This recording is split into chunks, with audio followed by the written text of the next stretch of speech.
So this one is going to be Unit 4 DTC diagnosis. So you've got a code at that point, right? Rather than me spelling out diagnostic trouble code or just code, it's DTC. So everybody can personalize it. And if you want to call it codes, check codes, good. But a lot of times I'll say DTC. It's kind of personal preference. And then we're going to focus on the scan tool, how we would use the scan tool for diagnosis. But again, on some of these, we're going to revert back to the last lesson, which is more the electrical aspect. How does the code set? How would you check the voltage? How would you do whatever? But the main workhorse of the system is going to be the scan tool. So we're going to focus mainly on how to do the diagnosis with the scan tool, and just understand the scan tool will get you so far, and you might have to then say like, all right, scan tool, you got me 90%, put that away and go to the meter or the oscilloscope or something. Okay. But this will be the main workhorse. Cool. Now, because we're talking about diagnosis, we need just a little bit of perspective. Here's how I want you guys to start thinking when you go up to the problem. So a bunch of you said you have check engine lights. This is the 6-step process. There's sometimes the 5-step, the 6-step, there's all these variations of kind of the same thing. First is always verify the complaint. So when you say you have a check engine light on, what's the complaint or the customer's concern? That's it. That's the whole concern. So right now I'm dealing with a friend who has a Sprinter van. He does HVAC professionally, and he's got a code P246F, which is, it's basically saying like the switchable water pump is blocked. And you're like, okay. It doesn't overheat. It doesn't have poor fuel economy. It doesn't have any concern at all except the check engine light. And that's the DTC it sets, right? So this is pretty common. A lot of times their only concern is the check engine light's on. Why do you think they're worried about it? Or the mill, let's say the mill, a little bit more purple. The mill is on. Why are they worried about it?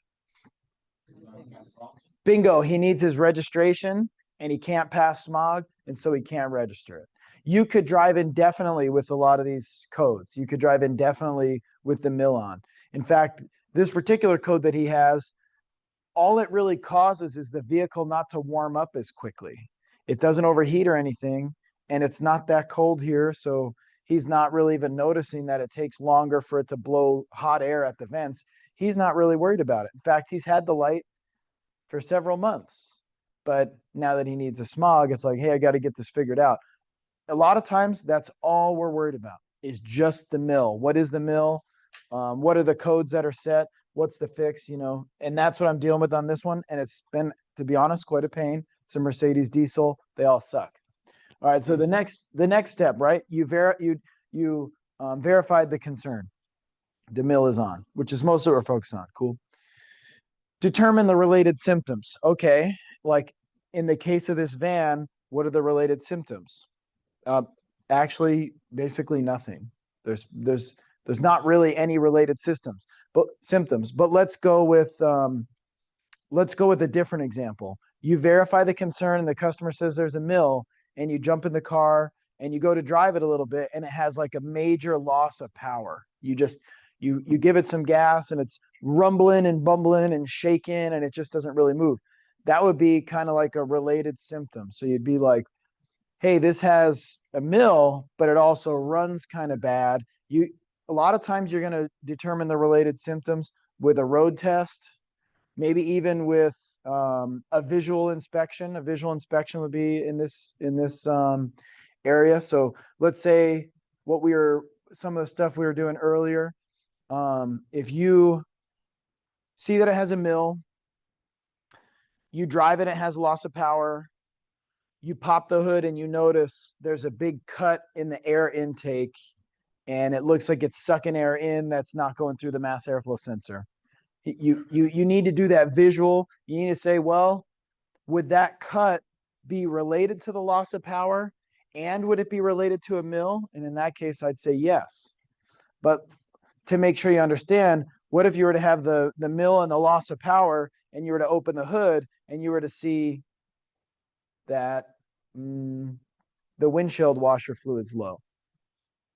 that's not related. We don't really care about that, right? But sometimes as DIY people, we're used to looking for any and all defects and then being like, well, you have a defect right there. Call the customer. Hey, hi, yeah, your windshield washer fluid's low. And they're like, yeah, but I'm in for a check engine light. You know what I'm saying? So just make sure we're narrowing it down. Is it related? Yes or no, right? But to try to get an overall view. Arleth, you mentioned a pretty good one. You got a customer that may have a bad thermostat, the check engine light's on, but you also said it's leaking coolant. When you have an issue, when the check engine light's on for a thermostat related code, so it's a P0128 engine coolant temperature below thermostat regulating temperature, the coolant leak is very, very related. You see what I'm saying? So you don't want to just be like, yeah, let me start testing the thermostat when there's a big leak at the radiator or something. Make sense? So that's kind of what we're doing. Then we need to analyze it. So this could be a couple different ways. If you see that the coolant is low, maybe you analyze it by adding coolant and then pressure testing it and then determining, is there a leak, yes or no? That'd be one form of analysis. The other one, remember, we had the mill, we open the hood and we see that there's a cut in the air intake. We might look a little bit more into that type of issue. But maybe it's just got the mill and that's all. A lot of times what we'll do is, check codes right there. You're just literally gonna check codes and see what the DTCs say. And a lot of times at this point, we may look for TSBs. You remember how we talked a little bit about that?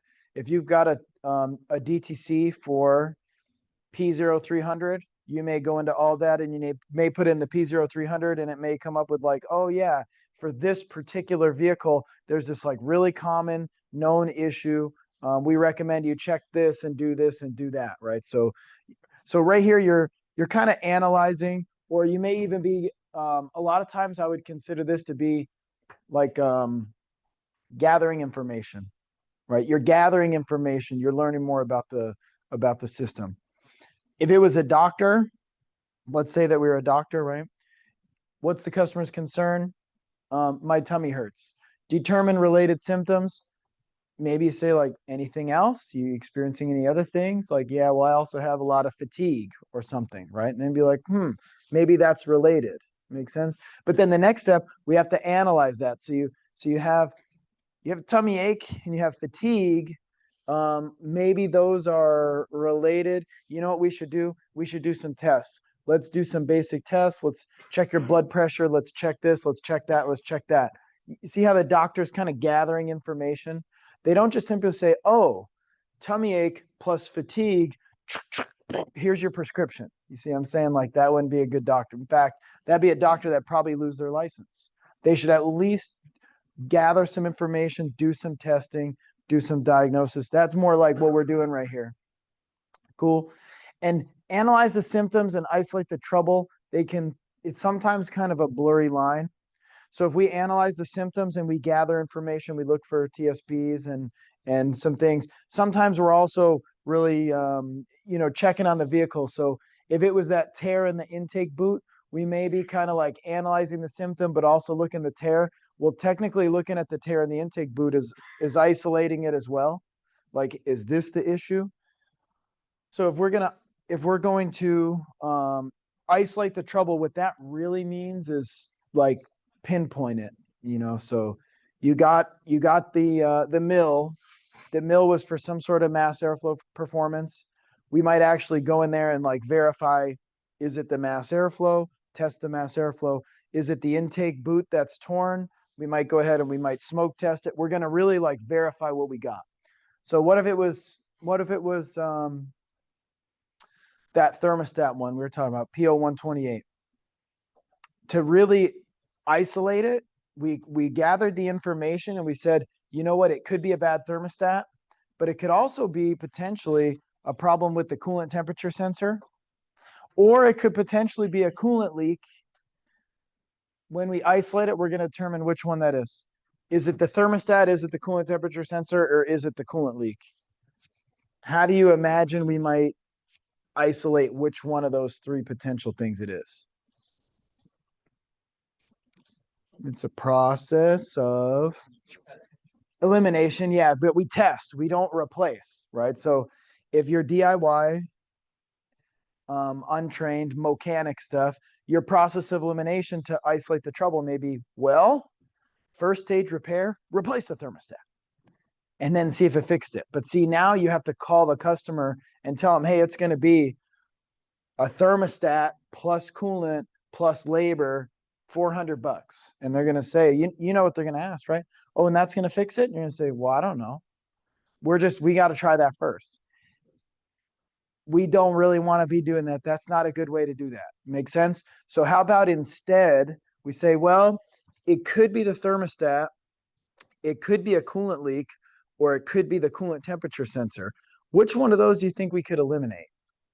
And how would we eliminate it? Hey, the coolant leak, I would start with that one because that's pretty easy to determine, right? So we may put coolant in it, pressure test it, and then be like, oh, yeah, there's a leak right there. Be like, hold up. We call the customer and say, you know what? We found a leak. You have a leak. We really need to deal with this leak before we even look into the thermostat. And more than likely, the coolant leak's going to fix it. And they're going to say, that's going to fix it. And say, well, you got a coolant leak. You really have to fix the coolant leak. When you fix the coolant leak, there's a very good chance this whole thing is resolved. But you can't really test the thermostat's operation while there's air in the system and there's no coolant in the system and stuff. And so generally those are pretty good outcomes. You repair the coolant leak and then you burp the air out of the system, like you said. You start it, you run it. Hey, the code didn't come back. Drive it. If the code comes back, the mill comes back on. Let me know. And then we can a little bit more simply diagnose if there is a thermostat issue or, whatever. So that'd be a little more logical. But let's say that we coolant pressure tested it and there's no leak. And we're like, well, it's not a coolant leak. That's good. We normally would bill for that because now the customer knows they don't have a coolant leak. How did we find out they didn't have a coolant leak? We pressure tested it. We made sure it didn't have a leak. Good. That used up some time though, right? And that's why we're paying diagnosis fee. You can say, hey, I agree to diagnosis. It may be an hour. You might have just spent 20 to 30 minutes determining that there's no coolant leak. Plus you gathered some information. You looked for TSBs and things. You're burning through your time pretty quick. Then the next step may be, well, maybe that coolant temperature sensor is reading kind of weird. Let me go in with the scan tool. That's exactly what we're covering. And let me look at what that temperature sensor is reading. Let me see if what it's reading makes sense. So right now, if I'm looking outside, what would you think it is outside? About 70? Yeah. Yes. So if it's 70 right now and the car is sitting outside, I could roll out there with my scan tool, not even start the car, turn the key on because it's been sitting overnight, plug in the scan tool, look at the temperature. And if it's been sitting overnight, not running, and the temperature outside 70, what do you think the coolant's going to be? About 70, right? So I could do a real quick check. If it's been sitting overnight and I go out there and I plug in and the coolant temperature sensor says it's -40, that I'm like, whoa, wait a minute. I got a problem with this coolant temperature sensor. -40 is actually, so -40 is like an open in the circuit. And so like if I see a number -40, I already know where I'm going. I forget about the coolant leak, forget about the thermostat. I'm all about, I know it's an electrical problem. Now I need to isolate it. Is it in the sensor? Is it in the wiring? Is it in ECM, right? And so that's more what we mean by isolated. It's like pinpointing the problem. Okay, makes sense? So there's different ways to go about it, but ultimately this is like a scientific method of process of elimination. Mm-hmm. If you replace your engine coolant temperature sensor before the engine's completely cold, will there be Sure. coolant leaking out of that? Some coolant will leak, yes, but it depends on exactly where it's at will determine how much. So if it's up in the head, that most of the coolant's below that. If you pop it out, a little bit might come out, but sometimes they put them a little lower. If you take that out, coolant's going to be gushing out. But yeah, it's something that there's definitely going to be a leak, some amount.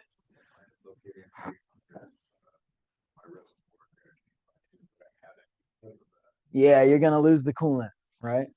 But can you guys kind of visualize how we would isolate the trouble? This is like pinpoint testing where we're not getting information anymore. We're actually eliminating potential causes. But first, you need to know the potential causes, which is why we're kind of analyzing the symptoms and gathering information, right? And then let's say that we determine it's in fact the actual thermostat. The coolant leak checked out, no leak. The coolant temperature sensor read well. We watched it warm up. We're like, you know what? We diagnose it as a thermostat because we checked the temperature before the thermostat and after the thermostat with an infrared temperature gun, and the thermostat is stuck open all the time. Boom. Then we're going to go ahead and we're going to replace the thermostat or whatever the part or whatever the repair is. So this doesn't necessarily mean replace parts, by the way. This could be repair wiring. This could be clean connections. This could be reprogram the ECM with updated software based on a TSB, right? So we're correcting the trouble doesn't necessarily mean replace parts. It means literally you've identified the fault and you've corrected the fault. And then you know what we need to do afterwards? We need to verify it. And that's the step that a lot of technicians skip. They're like, hey, I did it, I fixed it, boom. But they don't actually go road test it, or they don't really verify that it's repaired. How do you think you would verify that it's repaired? By having the code go through the proper True, that'd be top of the line right there. If we think about this, it kind of depends on what the complaint was. So if the customer's concern was loss of power, how would we verify it no longer has loss of power? Go drive it and it's like, hey, this feels good now. I know it's fixed, right? Maybe put 5 miles on it to be thorough. But yeah, if all the concern one was a code, that's what I would like to do. I'd like to, when I'm all done, clear the code and then drive it. And a lot of times there's a menu where you can see that it ran the monitor or it ran the specific test for that DTC, right? So that's really the ultimate verification. Now, I'll admit, sometimes this is a little more challenging than it seems. For example, if it's an evaporative emissions leak, that evaporative emissions leak test may not happen for days at a time. So you can't be like, yeah, we need to verify the repair. I need your car for another week. It'd be like, we think it's good. Everything appears okay. We smoke tested it. We don't see the leak anymore, but like, we're going to give it to you. And when you drive it, you know, if the code comes back, just let us know. We're pretty sure it's fixed. Some of these, it's not totally practical to check for proper operation or to completely verify the repair. But you do the best you can, because if you go out to verify the repair and it still has an issue, you can basically stop that right there and tell the customer, hey, we're not done. It's not totally fixed. We need to fix this other thing, or we need to look back into something. Once you release it, if they have to bring it back, it's less ideal. It's a little ugly, right? So that's the overall. So get this in your mind, so that way, you know, you kind of know which way we're going, right? So here's kind of the breakdown. Oh, and a couple little details just to help me remember. If you do check DTCs, what should we do with it? Save it, because this is what happens. Like, sometimes it takes days of driving for that code to set. If you're like, oh yeah, it's got a code, boom, and you clear it, then you're like, yeah, that code was the P0128. That's all you knew. There was other information. Remember, we talked a little bit about freeze frame. So like, we would want to get that freeze frame. If it stores freeze frame, I would like to store that. Some of the scan tools, which we'll look into different options, can store it right on the scan tool. Other ones, not so much. And you may take a picture of the code and the freeze frame and some of that info. One of the ways that freeze frame is really helpful is if it set that code, that P0128, I would like to know what the coolant temperature sensor was reading when it set that code. That'll tell me a lot. If the coolant temperature sensor was reading 39 degrees, I'd be like, this is not an issue with the thermostat. It can't possibly be 39. We haven't gotten down to 39 yet. So how the heck is the freeze frame, right? So there'd be like a, hey, well, yeah, I guess, but here. So I would know that, hey, this freeze frame is kind of telling me it's more of a sensor problem, more so the thermostat problem, right? Because the thermostat's all mechanical. All right, cool. And then overall, I think Mostly this is good. Like it said, adjust, repair, replace. Pretty good. Cool. So if we start out with the most basic, the DTC check, now you guys know diagnostic trouble codes. We're going to check the codes, store the DTC, the freeze frame, whatever else we can. And then right here, you got to use your judgment. All right. If I've stored all the information and, let's just say it's a problem that's not happening right now, I may actually clear it and drive it and see if it comes back. But other times that can be a little bit of a waste of time because like if it's set once, it's probably still broken. But sometimes if it's a hard problem to understand, you're like, you know what, let me clear it. Because sometimes it'll set a bunch of codes and you'll be like, let me clear this one and drive it and see which one comes back. That way I know which one to focus on type of thing. That's fairly normal. But again, if you're going to do that, make sure you've stored everything, because if that code doesn't come back on, you're going to be like, let me revert back to the information I stored to try to do something. Don't just be like, yeah, I cleared it. Now I don't know what to do. And the customer is not going to be real thrilled with that. Makes sense. And then right here, I'd like to break it down. DTC is what we're focused on. A symptom with no DTC is a different problem, right? So DTC is diagnostic trouble code. That means we're basically diagnosing what that trouble code says. Okay, that's where we're starting. That's a lot of times what we're doing. But once in a while, you get one that has no codes. This is a different issue. This is called like no DTC diagnosis, or no code drivability, we may call it. That one is more advanced. So if you have a car and it comes in, it has a loss of power, you don't have any codes. You're kind of like, where the heck do I start? I don't know. Maybe we drive it and we kind of get a feel for it. And like, does it feel like a misfire? No, it's smooth. It just doesn't have any power. You push the gas pedal and it just goes, whoa. And that's sort of like, well, do we think it could be a clogged catalytic converter? Maybe we start with a back pressure test. Or do we think it's starving for fuel? Maybe we start with a fuel pressure test. Or do we think it's not getting enough air? Maybe we inspect the air filter and the air intake, right? But can you see how this would be a little more challenging? You're not even exactly sure what direction to go. This one right here, I'm going to tell you, takes a lot of experience. So that's not where we start. For today, we're right over here. That's why we're going to do that chapter on diagnosing a code, diagnosing a concern with a DTC-based diagnosis. Pretty good. Now, unfortunately, sometimes you get this one. You clear the code, you drive it, and it drives fine, and it has nothing comes back. Now what the heck do you do? Kind of like that statement you were talking about. Yeah, that's exactly. It was like, I drove it and it feels fine. And she's like, no, there's something, this car tickles, and it's like, don't tickle me though. Right. And so this can be a real pain in the butt, because sometimes, it's pretty rare, but sometimes things do, like, we might have a little bit of fluke electrical issue because the battery went a little low or whatever. But to be honest, if you clear it and you drive it and there's no code and there's no symptom, there's nothing you can do with that car. If you can't duplicate it, you really can't fix it.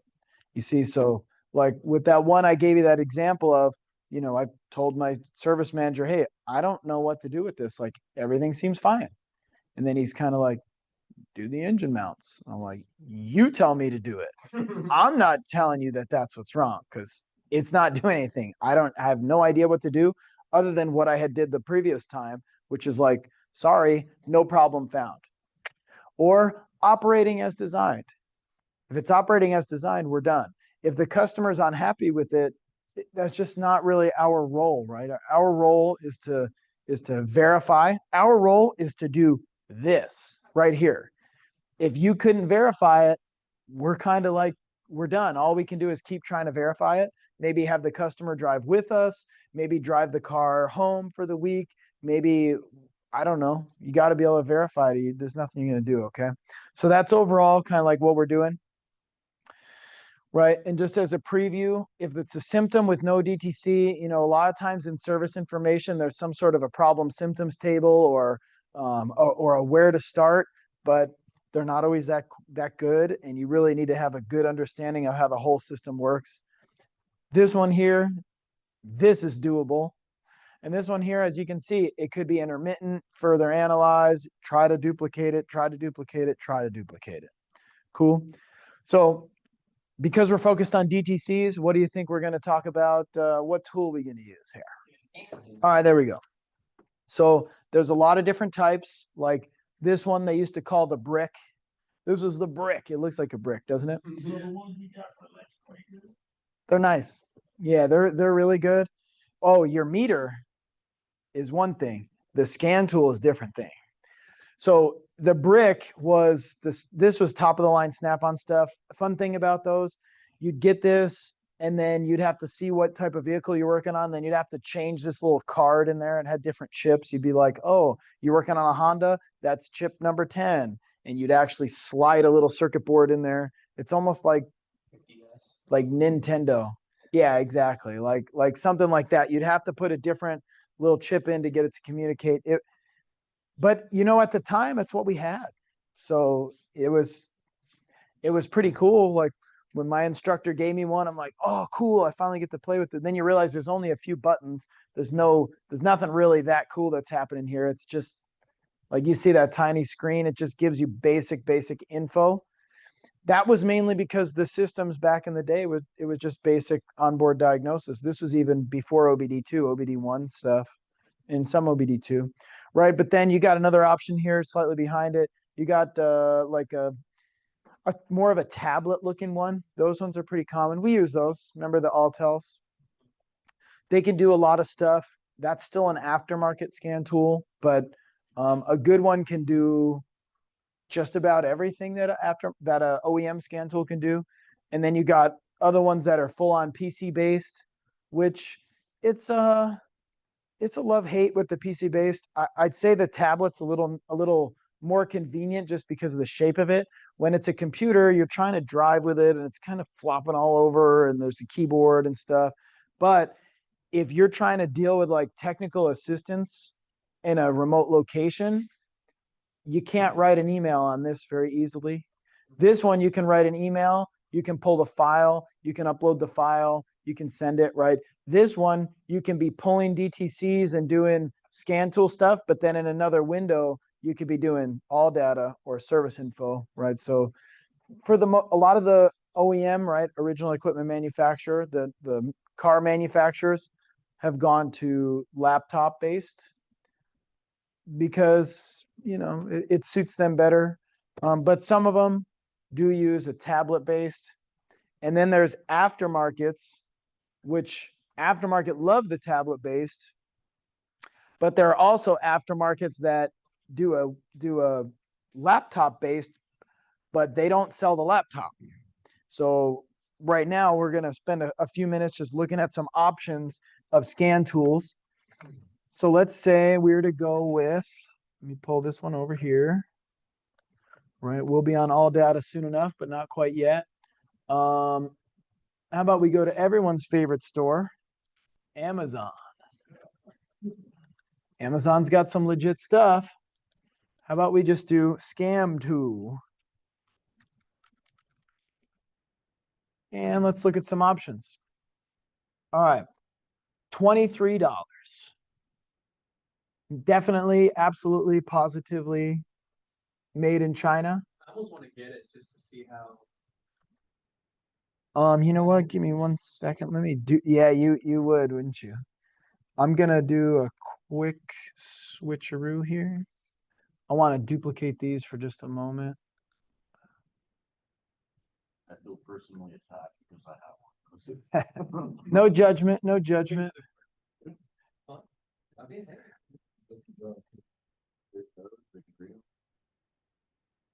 And so that's kind of the thing. Well, you know what I could do actually. I think I should be good. All right, so if you wanted something like this for 20 something dollars, actually there's what you can do right now. You can read codes, erase codes, This can do a lot for that price for 24 bucks. So if you guys are interested in a scan tool, but you're not totally committed, you can go with this one. Now we will talk about the shortcomings of this one. And I think it'll make a lot of sense when we continue. But like, for example, if you look at this, reading codes, they all need to be able to do that. That's like the most basic of basic. Erasing codes, they all need to be able to do that. You see live data, live data.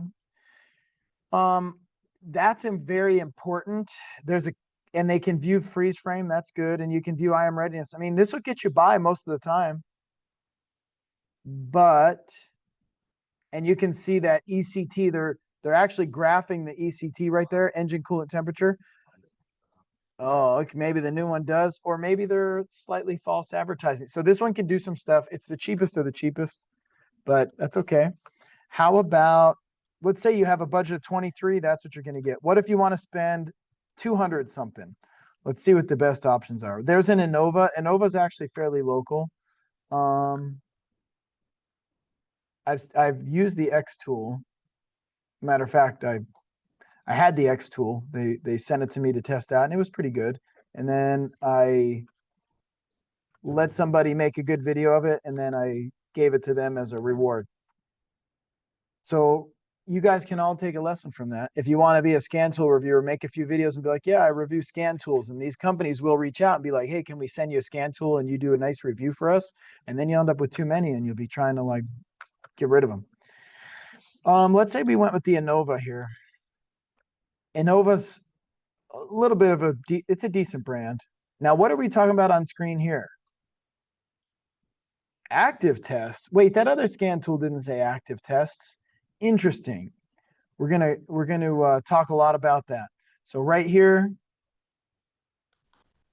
OBD2 data, freeze frame codes. Oh, wait a minute. All system scan. You know, that other one didn't say all system scan, did it? That other one was good for powertrain only. You guys mentioned you got an ABS light on or an airbag light on. Look, this one can do engine, ABS, SRS is airbag, TPMS transmission. Okay, so this one can do more systems. Also, look what this says. Activate systems on and off bi-directional tests. That's what they're talking about here. When they were showing this, whoops, that was not where I wanted to go. It was, let's see. If we can get that one. You could. I'm not necessarily selling you on any of these. I need to actually get back to the screen that I saw. There was one that was talking about, remember this active tests? The reason that they put that right up on there is because this scan tool, you could do bi-directional, you could do output tests. All right, so when we get a little further in the slides, maybe 279 is not bad, but let's see what else we got. And also I was looking, this one, it shows it's Bluetooth, but it also shows that cable right there. So I think you have to have this one plugged in. It's not real clear. Yeah, they're trying to hide the cord back there. I'm pretty sure that this doesn't have a dongle where it can be totally wireless, totally Bluetooth. So I think that they're maybe kind of trying to hide that. And this one's going to be similar. How about let's go with this one would be the X tool, similar. X tool's full Chinese brand, but if you notice, it looks pretty good. But you can see it's definitely got the cord hanging off of it, which isn't horrible. But yeah, and this one could do multiple systems.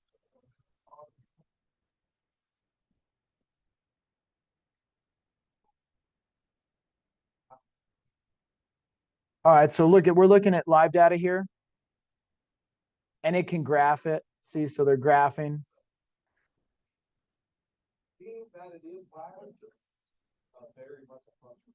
All right, the graphing looks pretty good. And I wasn't trying to make you be able to hear the sound, so it's okay. So that one, I'd say this one looks fairly comparable to the Innova for a little bit less money. but just know it's a Chinese one. So if you need support, good luck. It can do some other things like TPMS reset or bleeding. So this one does bidirectional. That's really what that's getting at. It definitely does some bidirectional. And let's see if it says that it's a code reader with resets. Some relearns. You know what? It doesn't really specify a whole lot for bidirectional though. And that's why this can be really tough because they can't always say exactly everything that they do. It looks like it does some bidirectional like ABS bleeding or steering angle sensor, but I don't see where you can turn on any and all outputs if you want to. So I don't know. I might shy away. It's still not a bad price. What if we jumped up to the next X tool for $369? All right, look at this. Wireless stop line. Oh, no. Well, let's see if it looks like it is. It's got resets. Oh, it comes with lifetime free updates, so that makes some sense. It says it's a full system scan tool, but all of exactly what does that mean? Let's say, well, I mean, none of them do it all. So they say they do it all. Exactly. They're trying to sell you. That one's kind of vague too. This has definitely got 34 plus hottest services. Yeah, maybe. I don't know. This is a little hard for me to say exactly what this does too. It's still not a horrible price. Let's say we increase the budget. You got the money. Okay, the Altel right here is only slightly more, and it's specifying it does bidirectional. So this one could be good. And look, do you see a cord on this one? For sure, no cord. Well, there's one there, but let's see. Because in one picture, there was definitely no cord. Let's see what it says. Bidirectional service tests. You know, I don't know. But this does specify bidirectional, so that's good. All systems, so that's good.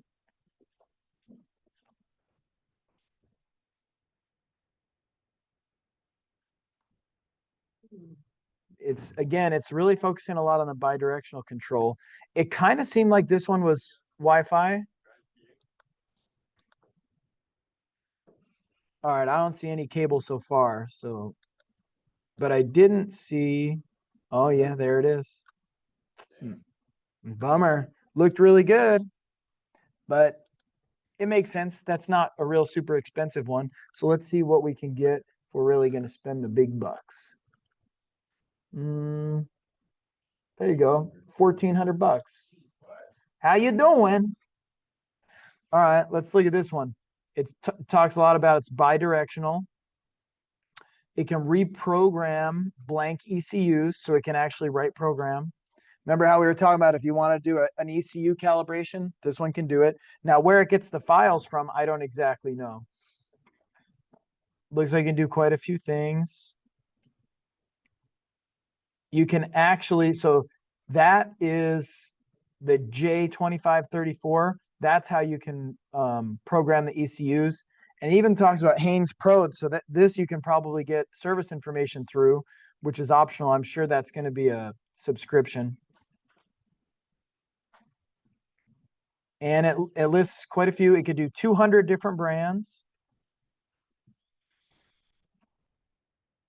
These are even on the basics ones. Yeah, they can all read it, erase DTCs, freeze frame, and it can graph live stream. That's pretty normal.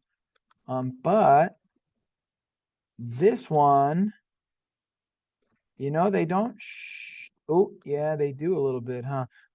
If you look, there's no sign of any wire on this one. And I believe that's going to be the dongle. So this is one where you're going to have to plug a dongle into the DLC. There it is right there. You see this? So you're going to plug that dongle into the DLC and then you're wireless. So this one is actually a fairly high end. You guys know the ones that we were using in class last time was the Autel. I can't remember which model it was, but just to give you a reference, it was definitely the bigger, badder ones than these. It might have been, it could have been this, but I think it might have actually been even a higher one. Oh yeah, you were using the MaxiSys. Yeah, so if you're using the MaxiSys, you guys were using a $1,500 scan tool the other day. So this looks pretty familiar. Look at that. Remember that? Remember that dongle there? Right. So just to give you some references for what scan tool prices can be. You think it's paid for subscription for updates? And Alltel doesn't come with free subscription. If you notice, it doesn't specify that. What it does specify is it's bi-directional. That's pretty good. It can do ECU coding, which means more or less programming, but maybe not blank ECUs. You do a lot of stuff, but it nowhere says that it comes with a subscription for any amount of time. So this is not going to be cheap. There's nothing going to be cheap about this. It's just the way it is, sadly. All right, so let me flip these back around. Okay, keep these changes. All right, should be pretty rocking. Let me make sure this is good.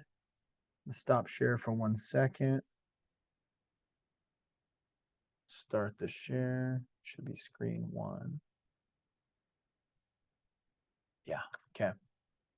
So hopefully that didn't hurt your feelings too much, but that's the way it is. Now, for the rest of this, we're going to kind of justify which one you need and why you need it, okay?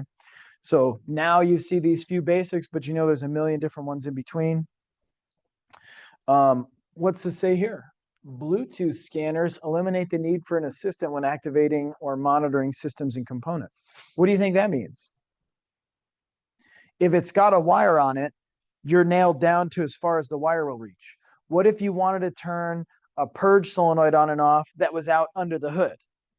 You're like, hey, Tony, come help me.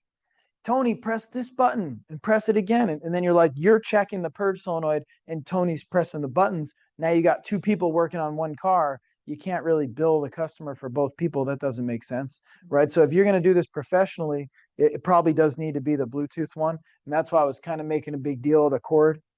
You know, now if I'm just going to knock it out for a customer, it's not a real big deal. I could check codes, but as soon as I want to start doing the bi-directional control and turning things on and off, I really don't want to be tethered. Some of you are old enough to know back in the day when you got a phone call, you had to stand near the phone and talk with them like this. And if you want to go do something else, you couldn't. So you kind of be like, hey, can I call you later? Or just stand there the whole time. Then they got the cordless phone, and then you needed to be like within the house, right? We used to be really tethered to wires and stuff. And now you're pretty much like, whatever, I got Starlink right here and stuff, you know, so it's just different. You don't even need a cell tower now. So things are similar to how the phones have changed, the scan tools have changed too. Right, so let's just say we looked at all those aftermarket universal scan tools. Let's talk about an OEM one. This is actually an OEM scan tool, happens to be a Chrysler one. Those can do anything that car can possibly do. The OEM scan tool can do it. So if you were to buy the launch one, the launch might be able to do 95% of it. But if you had one test, like when I was diagnosing that Mercedes Sprinter with the water pump issue, some of the service info I was saying was talking about running the test. And it was telling me how to run the test. And I went in with my launch scan tool and I was like, there's no water pump test. I can't run the test. So like, it's really hard for me to diagnose it because my scan tool can't run the test that service information is calling for me to do. So you know what scan tool could run the test for that Mercedes? The Mercedes one. You know what the Mercedes one can do on a Chrysler? Nothing. So what are you going to do? Like you're going to have the Mercedes one for when you work on a Mercedes. You're going to have the Honda one for when you work on a Honda. You're going to have the Toyota one for when you work on the Toyota, the GM one for a GM one. You're going to have $100,000 in scan tools. Spend that $2,000 and get everything you want. You're going to try and it'll never have everything, right? And so that's why when you look at the scan tool shopping, it's like it has 97 resets, and this one says it works with 30 vehicles, and this one says it works, because this is the thing, they have to hire, you know, their engineers to get information from the manufacturer and then rewrite the program in a way where it will work. And every function that they want to work, they have to write coding for. It's not practical to have them write all the programs to do every single test on every single car, on every single. There, as far as I know, there is no scan tool that can do everything. So I know a lot of different technicians at independent shops, and they usually have 3 or 4 scan tools. They'll be like, yeah, try that one. No, that didn't have it. Try the other one. Oh yeah, that one's got it. And so they end up with several $1,000 scan tools. Right. And then of course the customer's like, yeah, well, just use your computer thing. It'll tell you what's wrong. And then I'm like Super Saiyan 2. Like, that's not how it works. You know, but the OEM scan tool can literally do everything, but only for that particular manufacturer, right? That one was a Chrysler one. And also, just so you know, a lot of them have changed. They found a way where you could kind of like bootleg the software, and there were companies that were selling like, you know, the fake Mongoose cable, and then you could download the program and you could make it actually work. Well, the manufacturer knew about that. So I guess I should have shown you a Mongoose cable. Yeah, which I can. It won't be that hard. So I like the Mongoose cable mainly because, you know, my background's Toyota, but also because it's a perfect example of what I'm trying to say. Let's look up a Mongoose cable. Okay, this right here, well, that one's used, but that one's 169 bucks. If you were to try to buy it new, there are ways to get it from different manufacturers and people. You can actually buy it right from Toyota. This little basic cable right here, let's go with this one. This little basic cable for 575 bucks, you know what it does? It literally makes your laptop into a manufacturer scan tool. The whole thing. There's a couple things it can't do. This will not let you do a full-blown ECU reprogram or program keys. Why do you think they wouldn't let you do either of those two things? Kind of like that, but also like, you know, that's something that they really kind of say for the dealer because they want to have control over it. They don't want anybody and everybody reprogramming things. So it's not that you could change the tune file. It's that you could erase that software and put in another software.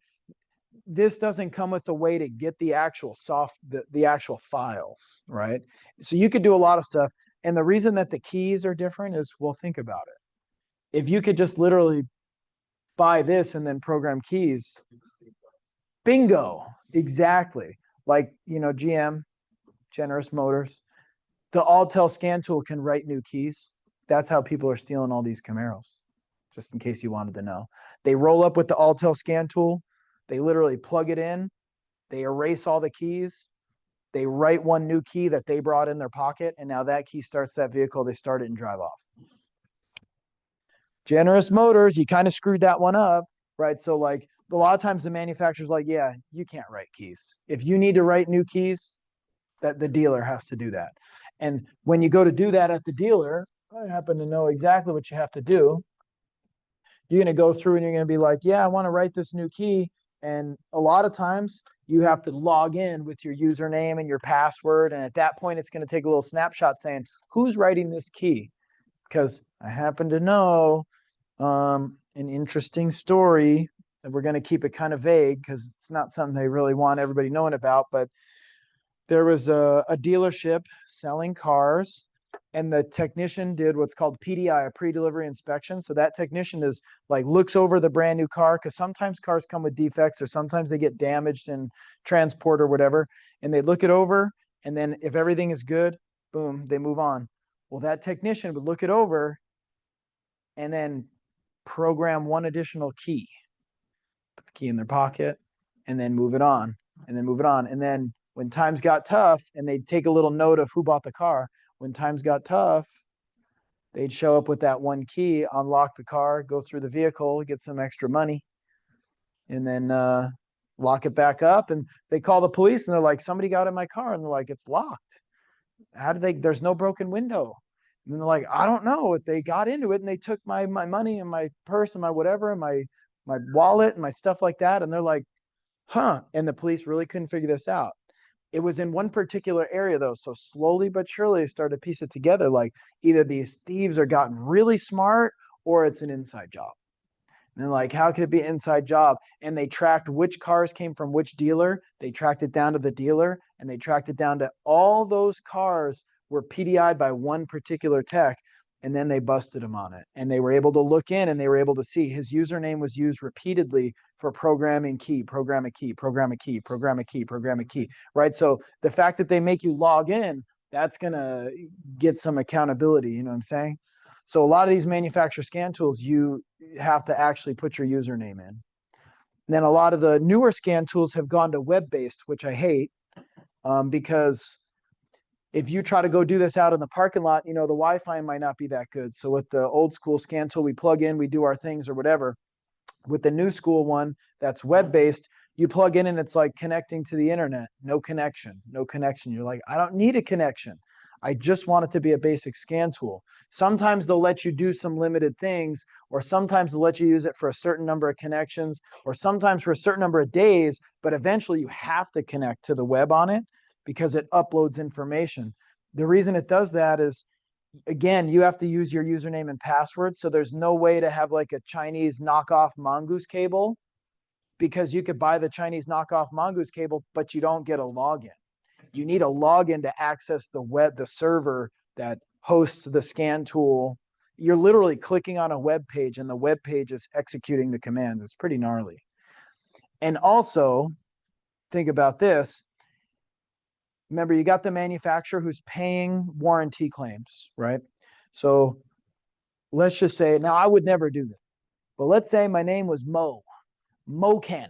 That's my name. First name Mo, last name Canic. I connect the scan tool. I quickly diagnose the car. This car is under warranty, and let's just say Mitsubishi's paying the bill. Mitsubishi's like, hey, how much diagnosis time? You said, oh, I was on that thing for like an hour. I need an hour diagnosis. They don't know. If it's web-based, they can actually look at your keystrokes. They can check how much time you're on. They can literally see what you did. Make sense? And they're like, wait a minute. You're on there an hour. We have a file showing that you clicked 5 things and you were done in 3 minutes and 42 seconds. You know what I'm saying? So like the manufacturer wants to know what the technician is doing because the technician is justifying time and the manufacturer is paying it. The manufacturer doesn't pay at your $30, $40, $50 an hour technician labor rate. They're paying like the dealer's labor rate, $200 an hour, right? So there's thousands of dollars getting paid out, and the manufacturer's like, you know what, I think you're scamming us, but they have no way to prove it. But now they're getting a little closer. And the other thing is, when you connect to the car, it records a timestamp. And then when you do the repair and then you connect to the car again, it records a timestamp so they can approximate how long their actual repair was, not just the diagnosis, but the repair. It can pull in miles, it can pull out miles, and then it can take all that information, list of all the codes, list of everything, boom, and upload it to the server. And now the manufacturer has all that information. So if the manufacturer, used to rely more on technicians to say, hey, this has that code, the PO300, you know what? They don't even really need you. The second you plug in, the manufacturer already is getting an information file saying what the code is, so they can easily recognize patterns and failures, right? So it's evolved, and there's some good reasons for it, but it's also kind of a pain in the butt too, right? But that's the reason why. The aftermarkets, though, a lot of them are not necessarily web-based, but the OEMs are. Cool. All right, so like overall, when we go to do this, you guys got a little experience. There's a few things you need to make sure. Verify the ignition's on. What do you think I mean by that? Yeah, key on. Not necessarily running, right? So when it's running, the ignition's on, so you can, but when it's running in the shop, idling, everybody's gonna hate you because they're all getting carbon monoxide poisoning. Yeah, that does happen. Then you go to sleep, you don't wake up, right? So one press of the button. If it's a regular key, right? Click, that's accessory, your radio comes on. Second click, ECM's boot up and everything's powered on. That's where you need it. If it's a push button, it could be 2 clicks, or sometimes it's press and hold for longer, but everything should come up and you see all the gauges light up and everything's on. Then the scan tool will communicate with the computers, okay? But if it's not on, it won't. Also, we want to be really careful with this connector right here. So this connector, it's kind of dark in the image, but that connector, it's not that durable. Like, we connect to it, but don't be all crazy, because you could bend the little terminals, right? And then making sure that it's aligned right and install it. The older scan tools used to rely on battery power, but then in OBD2, they required a power terminal on that 16-pin DLC, which is the data link connector. So right here, one of these is going to be 12 volts or source voltage. One of them is going to be ground. So generally, this is going to power the scan tool now. But back in the day, scan tools used to rely on batteries. Sometimes we still have batteries kind of like as a backup. So if you turn the key off, the scan tool will stay on. But if it's one of those wireless ones, think about it. You plug in the dongle, and the dongle is powered by the 12 volts and ground on the DLC, but your scan tool's wireless. It's not powered by that. We have to make sure those are charged. Okay, make sense? And then again, when it's installed, be careful about kicking it or damaging it, because all that stuff's really sensitive. And there is one thing that you could use, which is called a breakout box. And that's where the breakout box connects to the DLC, and then your scan tool connects to the breakout box. So if it's if it's something where you're worried about the connection getting worn out, like especially with these cars we use over and over and over and over, it'd be kind of better to leave the breakout box connected and then make the connection down here at the breakout box, because you can have the breakout box connector fail and just replace the breakout box. But if you have the terminals fail on the DLC, that's kind of a problem. That's a hard fix. Just be gentle, okay? That's kind of the point. Let's say we got a check engine light. Where would you start? A mill. Check the codes. Now, which modules? And I'm open for discussion on this, but if you have the basic code reader, it's only going to check powertrain. So if it's got the mill and we're really talking about check engine light, you really can only check the powertrain. But just so you know, there's powertrain, there's body. A lot of times we got chassis, which is like ABS. You may have 60 different modules. You may have a driver's door module. You may have all sorts of anti-theft module. The radio itself's a module, something for navigation, right? You may have all these modules. If the customer's main concern is a check engine light, a mill for the check engine, you could just go in and just check the engine, check the powertrain, right? We don't really necessarily care that much about the body control and about the transmission control and about the navigation unit. We don't really care that much about that. But remember, in that diagnostic step, sometimes it says analyze related systems, analyze related symptoms. Do you think there might be some value in checking all the codes in all the systems? Because what if there's something that's common across the different systems? Like, for example, you go in and check in the check engine light, and there's a whole bunch of random codes, and then you check the other modules, and there's a bunch of random codes in there, and codes such as like module voltage low, voltage below threshold, voltage this, low voltage that, threshold this, and you're kind of like, does that sound like something might have happened? Mm-hmm. And then it kind of sound like maybe the battery was dying. And then you go to the customer, you're like, hey, did anything happen that prompted this check engine light? Like, well, we were at the drive-in movie theater. You don't know about that. Ronnie knows. And we fell asleep at the movie, and we woke up at the end of the second movie, and the battery was dead, and we had to get jumped. If you had the key on so that your radio would be working so you could hear the sound of the movie, and your battery died, as your battery is going down, it's going to start to set low voltage codes, but not just in the engine control, in body and in navigation. All these modules are going to be losing voltage and being like, hey, the voltage is The voltage is out of spec. Set this code, set that code, set that code. And then you're like, yeah, you know what? It just sounds like the battery died. Or maybe there's a problem with the charging system or the battery itself, right? So that's kind of what we're saying here is scan all the modules for DTCs because sometimes it can give you like a better picture of what could be related. You know, that one was just one example. Cool. And then of course, like we're saying, if you do want to run all the module tests, that's good. The only thing I want to make sure you know is like, look, we're already up to 16 on this screen. So this is going to take some time. If you're looking to get in there really quick and you run the all module check, you're going to be like, oh, like this is taking forever.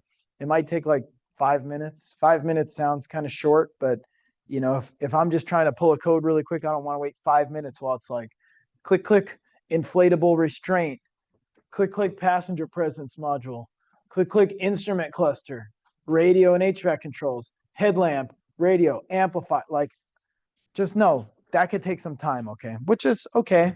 Then when it's done, a lot of times it'll give you a little thing like, for example, pass no fault. What's that mean? There is no codes in the inflatable restraint sensing and diagnostic module. However, what do you think a question mark means? It wasn't able to check it. It means like it's like, I don't know. Like we basically said, hey, radio and HVAC, what's up? Hello, are you there? Radio and HVAC, silent. Don't know. So that could be a fault, huh? So if we had a problem and it didn't communicate with it, it could be because that system has an issue and it won't communicate. But it could also be maybe the customer took the radio out and they put an aftermarket unit. Is it going to communicate with the original radio? No, because it's in the trash. Make sense? So you just have to be a little bit aware. Or sometimes it thinks that it has like the high level radio, but it really more has like the basic one, in which case it'll be like, hey, we couldn't communicate with the radio, and be like, yeah, that's because it's got the basic one. You know, sometimes you get the fancy one, sometimes you get the basic one, right? So if you see these no communication or a question mark, you know, that would be an indication. Then of course you'll get one that'll actually say there's codes, and you can click on it and pull the codes. And then again, if you're looking at freeze frame, make sure you record it. So this was kind of a cool one. This freeze frame is showing you a little bit about what we got. So we got what the engine RPM was when the code set, what the throttle position sensor was when it set, what the relative throttle position was, what the commanded throttle position was, you know, so you can get an idea of what was happening in that moment. In fact, one of these is pretty useful. So the throttle position was 11.4%. What do you think they mean by the commanded throttle? What do you think that means? Commanded, like that's more like what was the ECM commanding? The ECM was saying, hey, this is what you need to do. So the ECM was commanding 3.5. But what was it actually reading?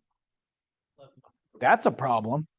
If the ECM wants 3.5% and was it 3.5? Yeah, 3.5%, and the actual throttle's measured at 11.4, it sounds to me like the throttle's stuck.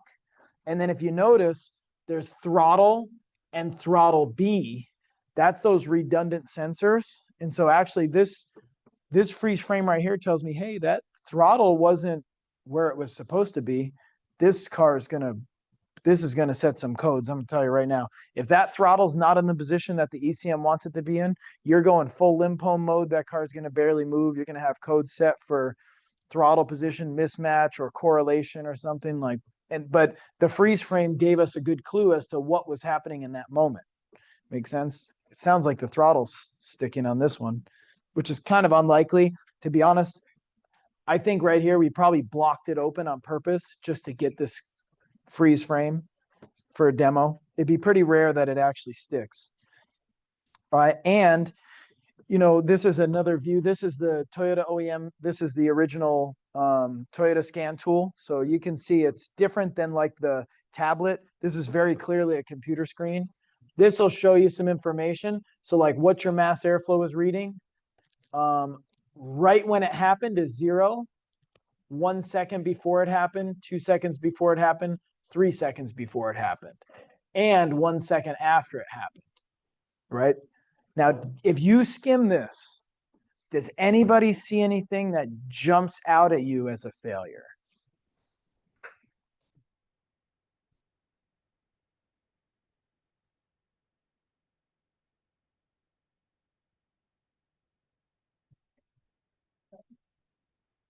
Keep thinking.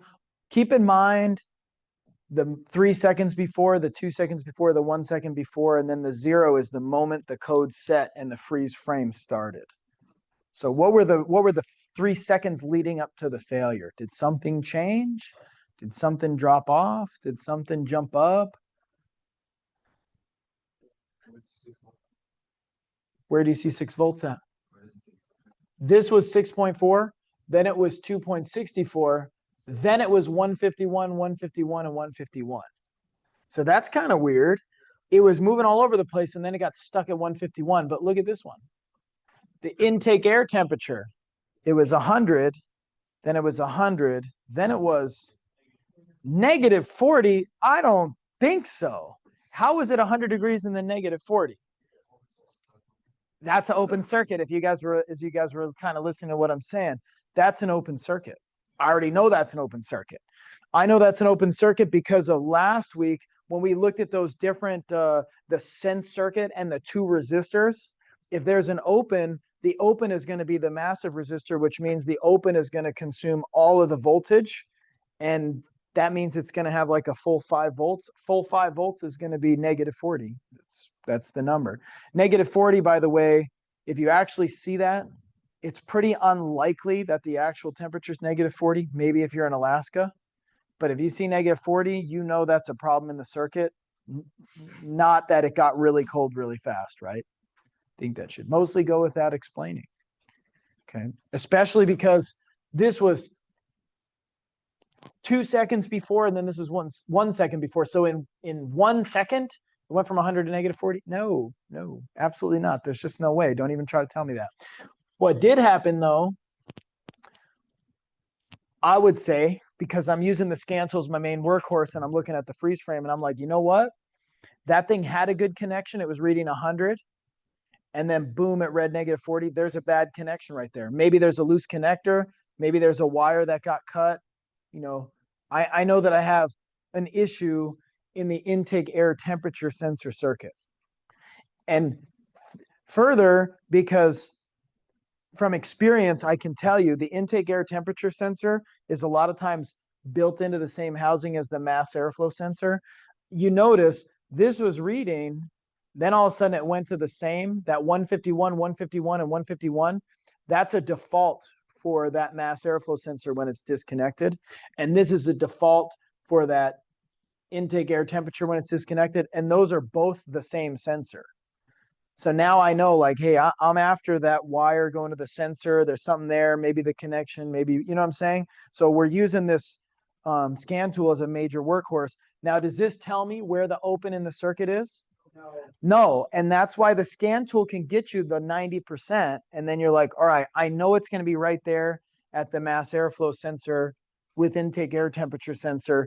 But, you know, I don't exactly know what wire. I don't exactly know what location on the wire, but am I worried about the coolant temperature sensor or like there's your coolant temp was reading steady, right? So I'm good with that. Am I worried about maybe, let's say, my air fuel ratio? Because that was pretty steady. And I'm worried about NOx sensor or anything, accelerator pedal, like these all look steady. I'm not really worried about those other inputs, those other sensors. What I'm really worried about is these two, and that's why they're highlighted in blue. Kind of know what I'm saying? You get what I'm picking up, what I'm putting down.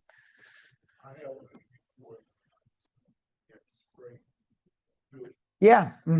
So let's discuss that because that's a pretty good point. We talked a lot about electrical first, leading up to this moment. Mass airflow sensors can get dirty, yes. But a dirty mass airflow will never read 100 to -40 and 264 to 151 and then be stuck there. So what I really want you to understand, because that's why we covered electrical first, is there's a lot of different ways it could fail. But if it was dirty, you'd probably just have all these numbers skewed. They just be a little off. Yeah, a little lower, a little higher, or just a little off. You might not even get a code for that. You might have a no code drivability where it just has a loss of power and bad fuel economy and be like, you know what? Let me look at my mass airflow. And those numbers will maybe just be a little different than service info or a little different than a known good. And then you clean it and it cleans the debris off the sensor. And then all of a sudden your numbers spike up a little and it's running more responsive and everything's cool. That's no code drivability. And I'd love to get into that. But for now, we're just talking about with codes, you know? So this one set a code and we recorded the freeze frame. Because if you notice, the code is P0113, intake air temperature circuit high input. So that would kind of make sense because look, intake air temperature sensor high input. That meant the sense wire is getting a high voltage, 5.0 volts. It shouldn't get 5.0 volts. It should get a half a volt to 4.5 volts. Why is it way up at 5.0? This code set, and it basically already knows there's a problem in the circuit, and the sense reading was high, and that's why it says high. And high makes sense because if it's open, that open is going to consume all the voltage, which means the ECM is going to retain full 5.0 volts because it's an open circuit.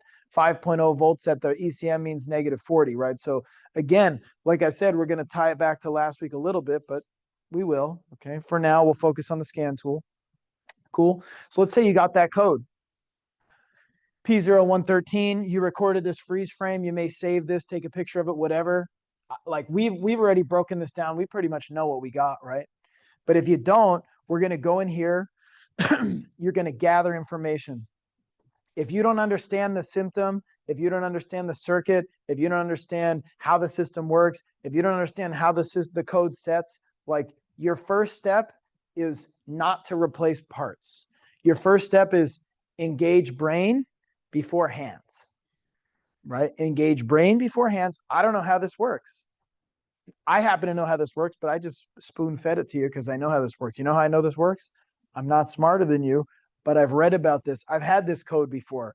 When I get the code, I go into service info, you know, and I can go into all data or I can go into, you know, whatever I need to go into, and I'll actually put in the DTC and I'll read about how the system works.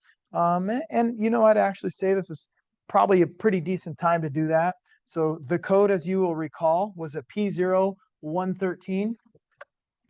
Let's go ahead and we'll deploy all data for that.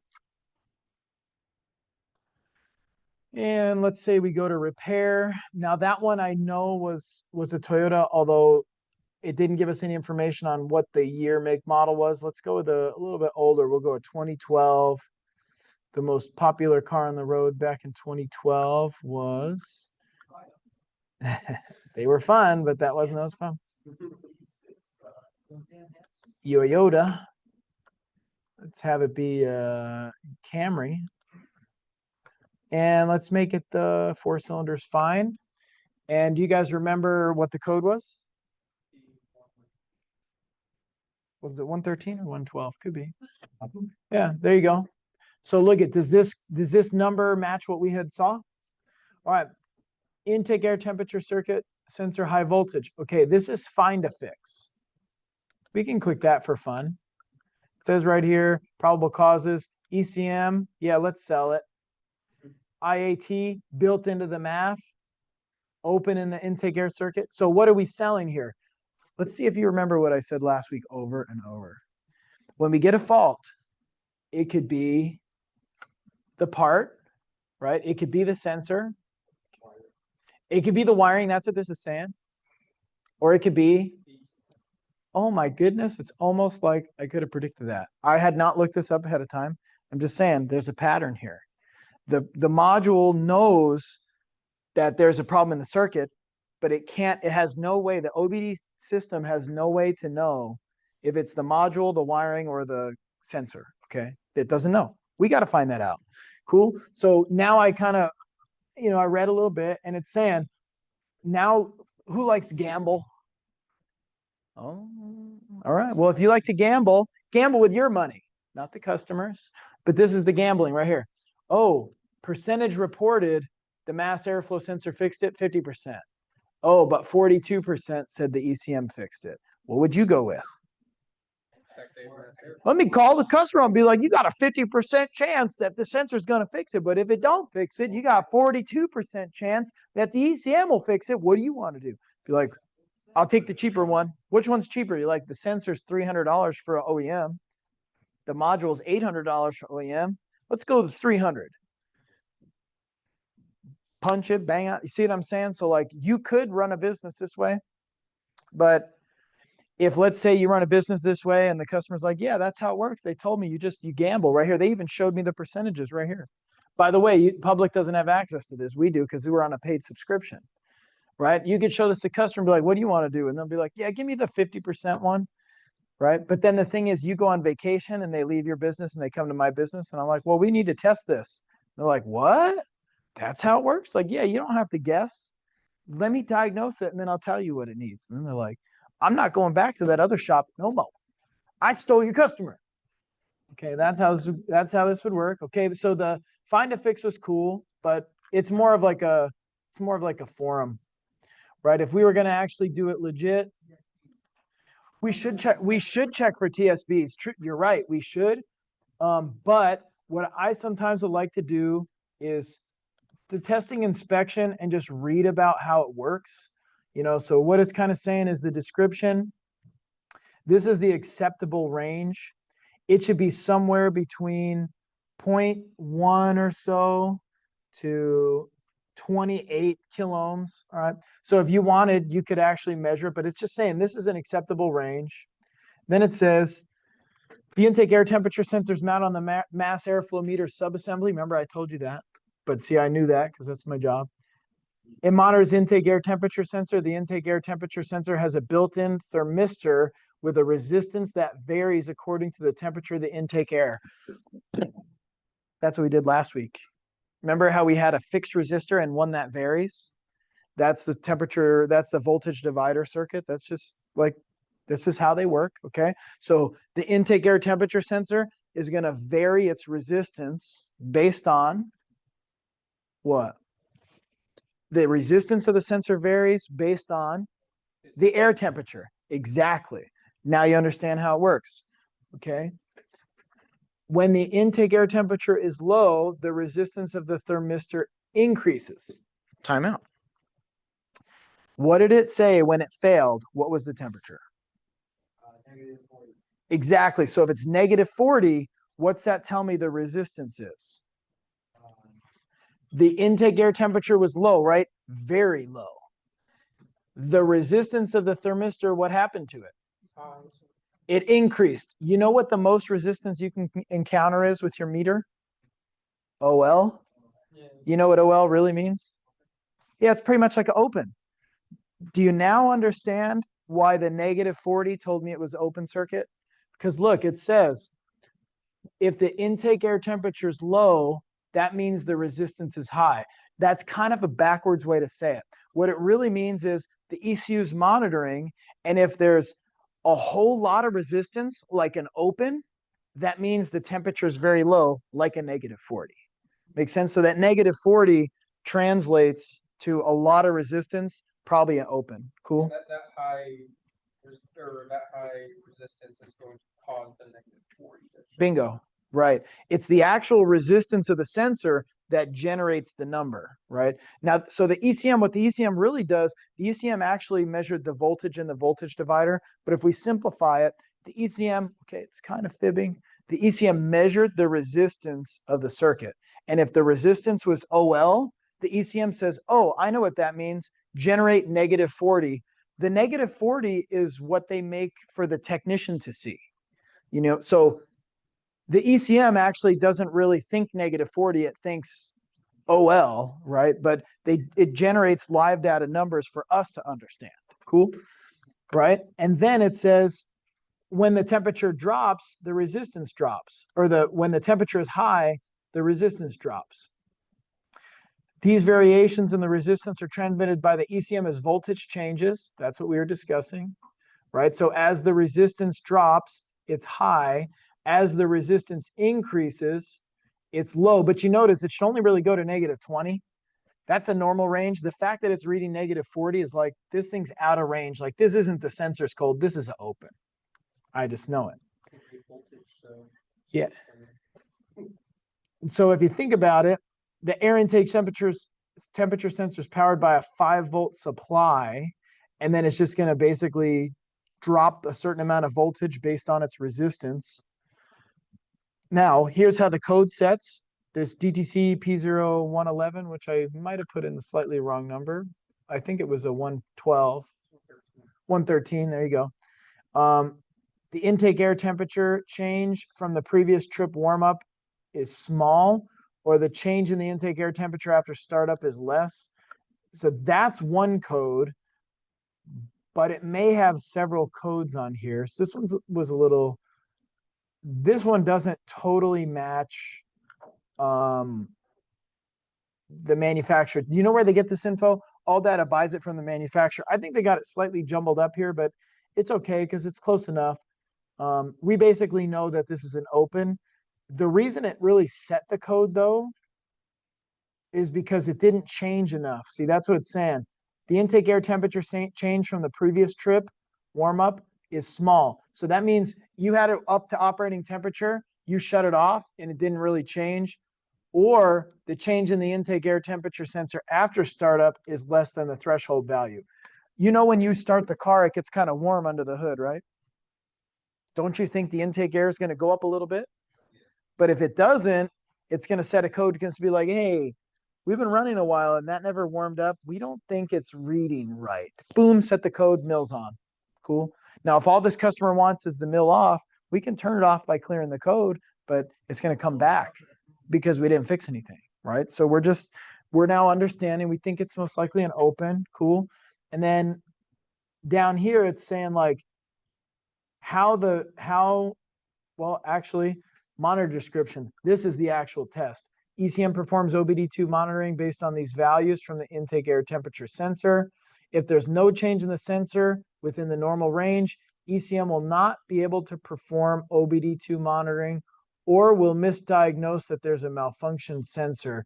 The ECM detects when the air intake temperature sensor value is stuck by performing after ignition switch is turned off, which is a short soak or a long soak.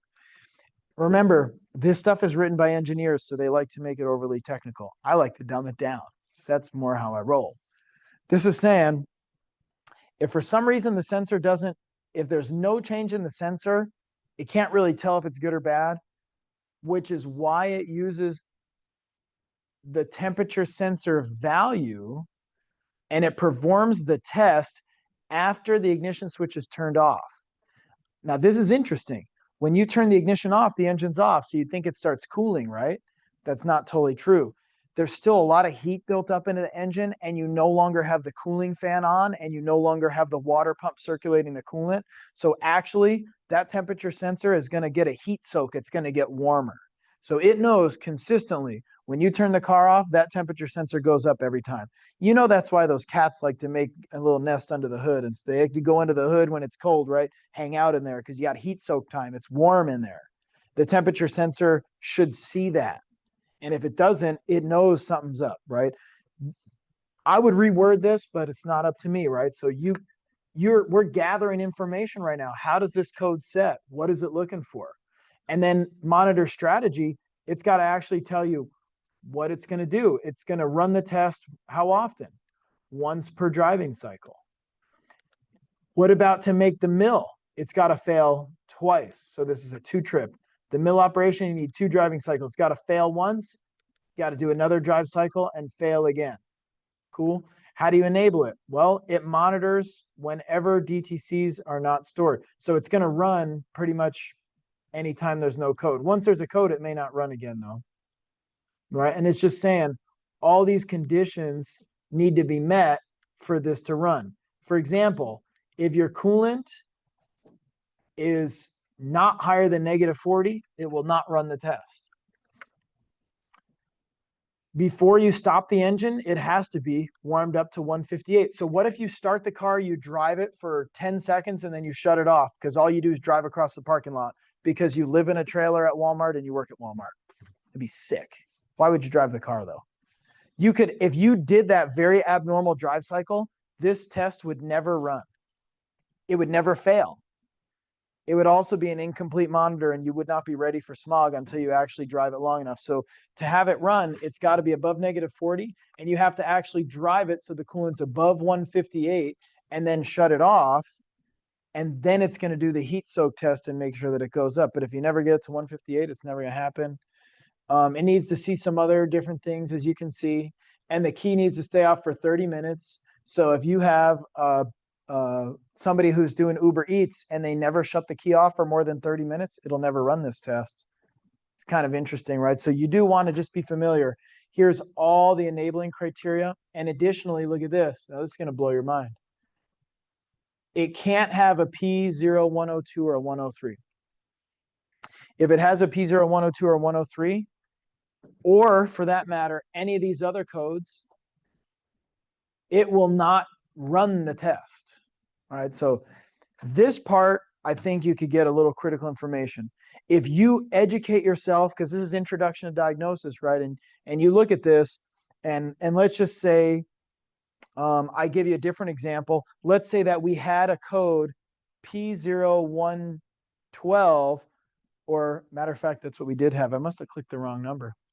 Let's say that we had a P0102 and we diagnosed it as a mass airflow sensor, and then we fixed it and we verified now it works, and then we shipped the car, and the next 2 days later, the car comes back, hey, my check engine light's back on, and now it's for intake air temperature sensor, something or other, this code.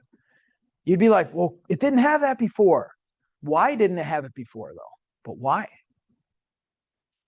It never ran because it had a P0102. If it has a P0102, it won't run this DTC until you fix the first one. And that one can be really hard to explain to customers because they're like, well, it's the same light. You're like, right. But look, read this. You had, remember, look at your repair order from 2 days ago. You had this code. I fixed that code, right? It didn't come back. Now you have this code. This code wouldn't run the test because of the other code. So you have to fix the P0 whatever 102, I think it was. P0 102 before it'll even run the test for the P0 111. Okay, makes sense? That's a fact. You can reference it from here. Cool. So we gather all of our information, right? Then it'll give us some different thresholds. And then right here, it'll tell you this is what it's looking for. You turn the key on, you start the vehicle, it's warming up, it runs for 5 minutes or more. And then right here, D, I think is a shut off. Look at D, ABC. Oh, enter the following menus, D. I think that point D is when we're going to actually get it up to speed, keep it warm, and then shut it off, right? So it's graphing what the ECM is going to watch, okay? And then it's in. Connect it, see if it's set again, right? There's a ton of information right here, a lot of information. If it's normal, it passed. If it's abnormal, it failed. If it's incomplete or NA, it hasn't run yet, okay? Kind of similar. And so some of this was the scan tool. This is giving you the steps of what to do. Check any other DTCs. Read the DTCs. If it has this code set, proceed to A. What's A? Go to the chart and it's going to tell you which codes to fix first. If it doesn't have it, then it's, if DTC P0111 is output, go to B, replace the mass airflow meter, right? So this gave you a little basic flow chart on how to diagnose it. Now, if we were to jump back to where we were, which will hopefully make sense, that was just because we got this code and we went in here to gather information. A lot of people, you know what they don't want to do? They don't really want to gather information. They just want to be like, look, it says right there, intake air temperature sensor, just replace it. I get that. Because we just had to read a whole lot, understand a lot. And then when you understand a lot, Then you remember some of our steps, right? We gathered a lot of information back here, way back here, right? Analyzing and gathering information. Then we have to actually execute the tests. And executing the tests, well, those can vary a little bit. So if we want to go to execute the tests, a lot of times, you know, we could check for TSBs, right? Check for TSB, and if it's under a TSB, do the TSB. But if there's no TSB and we gathered all that info, then we actually are gonna have to come up with a plan for how we're gonna test it. Cool?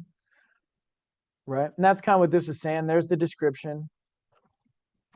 And then let's say that we were to look at this for a quick second. You remember that sensor, right? We talked about that intake air temperature sensor. That's a variable resistor, right? So if we know what it's supposed to read and it's set a code for it, and we can go into the scan tool and we can look at live data, you know, that's a pretty cool thing, right? So if I look at right here, we could actually look at what the sensor's reading. We kind of know what it was reading. What was it reading when it did the freeze frame? -40, right? Well, we pretty much know that's an open, correct? Now we would have to look at it kind of like this diagram and be like, there's an open between the ECM, the wiring, and the sensor. But we need to get a little bit more into it before we know actually where to put the meter. Okay, so that's kind of where we're going. Let's say we got this code right here. You guys saw the screen before, but now I'm explaining it in a different way. We've got the the heck was this one? It was, I can't remember what this code was. P0121. So if you've got this P0121, we need to read about how it works, read about how it sets. And basically what I'll remind you is this is APS 1 and 2, or actually sensor TPS 1 and 2, throttle position 1 and 2. It's saying that they are disagreement. It determines TPS 1 disagrees with TPS 2.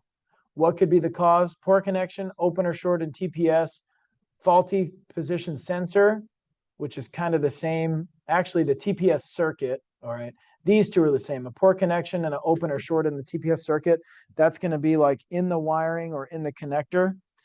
A faulty TPS, that's going to be a faulty sensor, or it could be the faulty ECM. So you're going to notice it's going to be very similar. You could pull 10 codes, and it's going to be kind of a similar potential cause. It's going to say that they disagree, and then there's going to be a difference between average values of TPS 1 and 2 greater than 8%. So if TPS 1 is 50 and TPS 2 is 51, do you think the code sets? When does it set? When the average value is above. Greater than 8. So if you have 50 and 59, boom, you got to check engine light. And it's going to set this code. And it's going to tell you, hey, these two are in disagreement. Right? Makes sense? So we'll actually come back to that a little bit. To point out, though, we're mostly talking about inputs. So do you know what inputs are from last time, right? These are the sensors. Right now, we talked about a problem with an intake air temperature sensor. We talked about a problem with a throttle position sensor. Cool? So these are inputs to the ECM. When we go to do inputs, a lot of times the main thing we're going to look at is the live data. So we talked a lot about last week how you could check the voltage, right? Well, we can, but how could you also check the intake air temperature sensor using the scan tool live data? What's it going to tell you? It didn't read voltage, did it? What did it read it in? It wasn't for the map, yes. For the intake air temperature, no.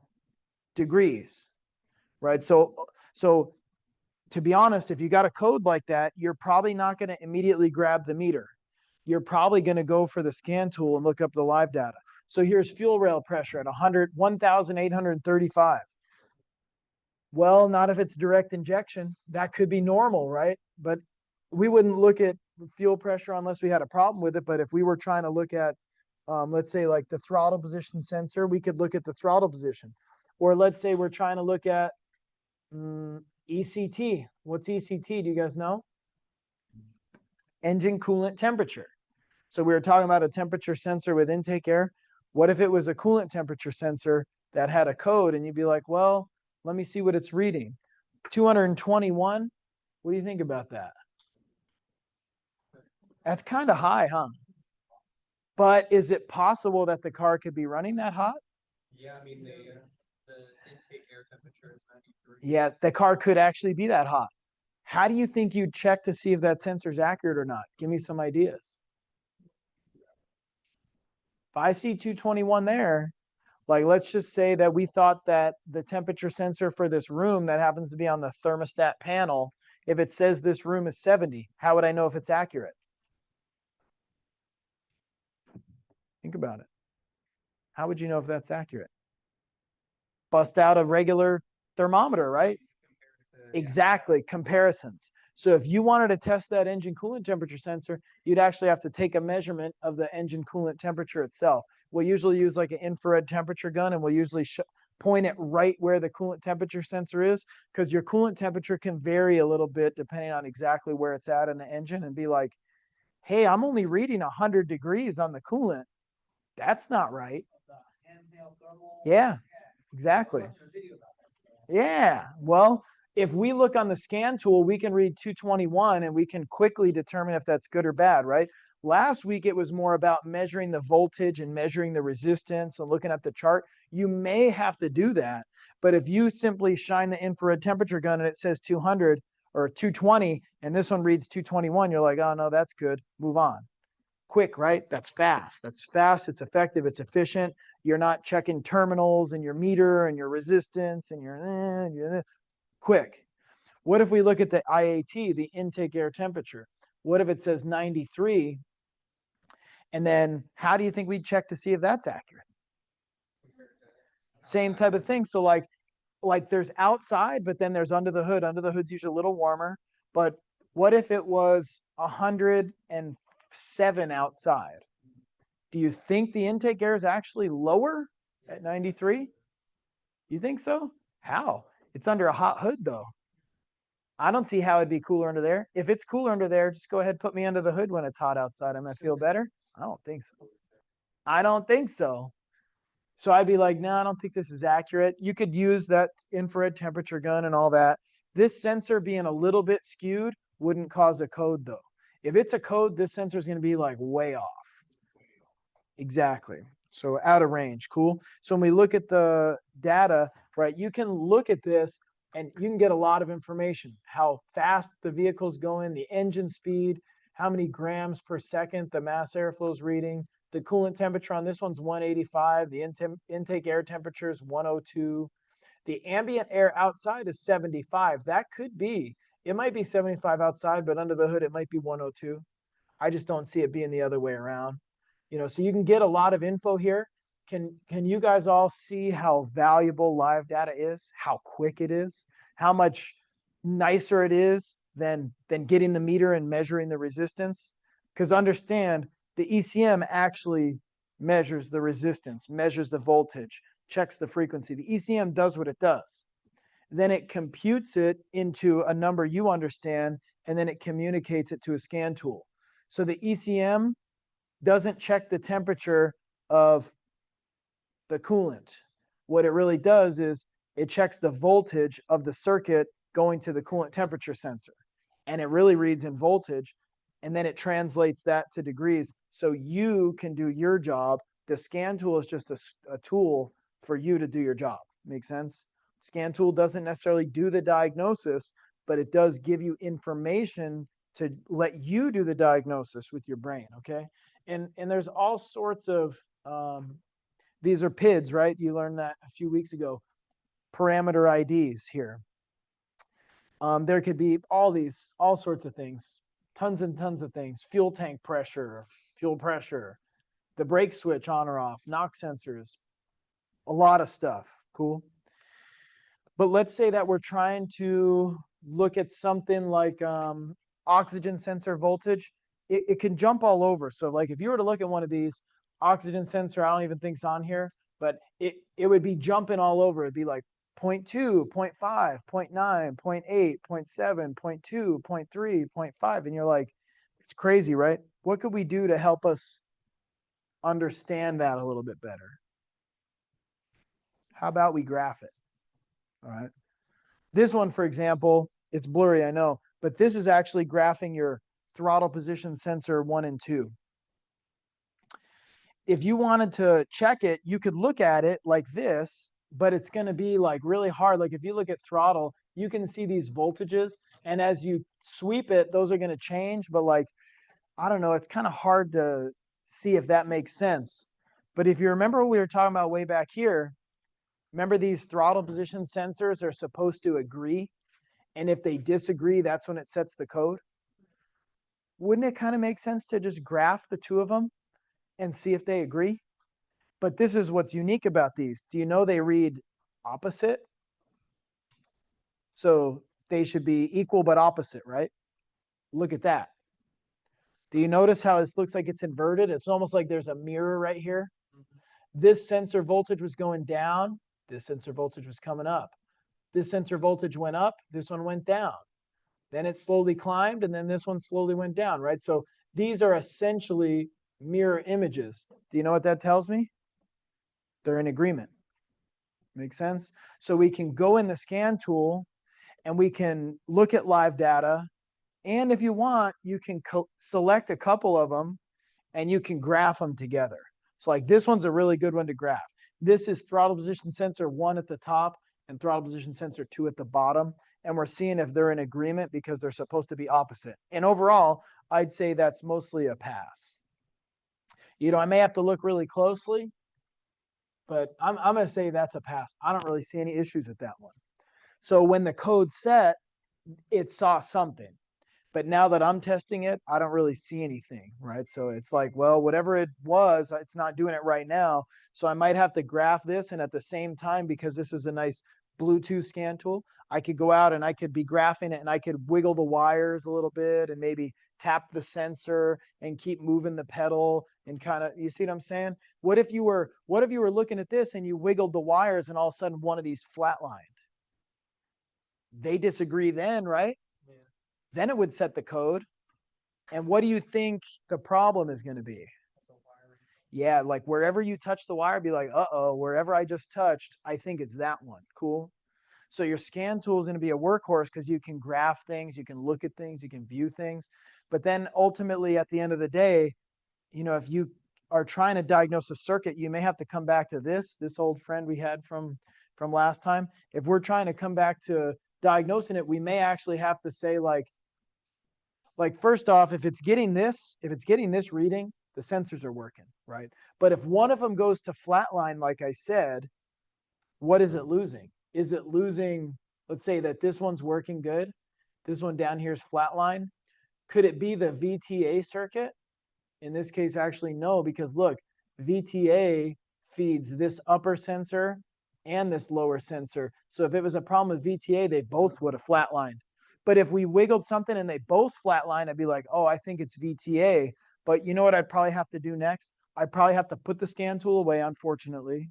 And I have to get my meter and I have to measure. And if it says 5 volts right here, and I go over here and it says 0 volts, I know that this VTA is open, right? So the scan tool is the main workhorse, but it only takes you 90-something% of the way. And then you might have to put it away and then resort to the meter. But I wouldn't jump on the meter immediately. You'll waste your whole day checking voltages that the scan tool could tell you in moments. Cool. Or let's just say one of them went flatline and VTA was good. And I went down here and we had all of a sudden like a VTA2 was reading 2.5 volts here and 0 volts here. That would be the wire. Or maybe it's reading 0 volts right here. That would be an open in the actual sensor, right? So the meter will do the final diagnosis, but the scan tool will get us there most of the way quickly. Cool.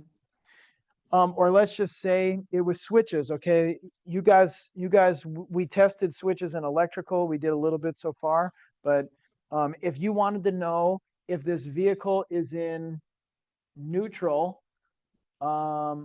this park or neutral, okay? If we think the vehicle's in park, if you notice, 12 volts should come in from the gauge fuse and it should jump over here, and the ECM should get 12 volts on P, okay? You can do that with your meter like we talked about last time, right? Does that sound real effective? Because you got to look up the connector end view and the terminals and back probe like we did the other day in lab. That's pretty slow. If we were to get a code like this, P0706, which is transmission range sensor circuit A, that code would be related to this park or neutral.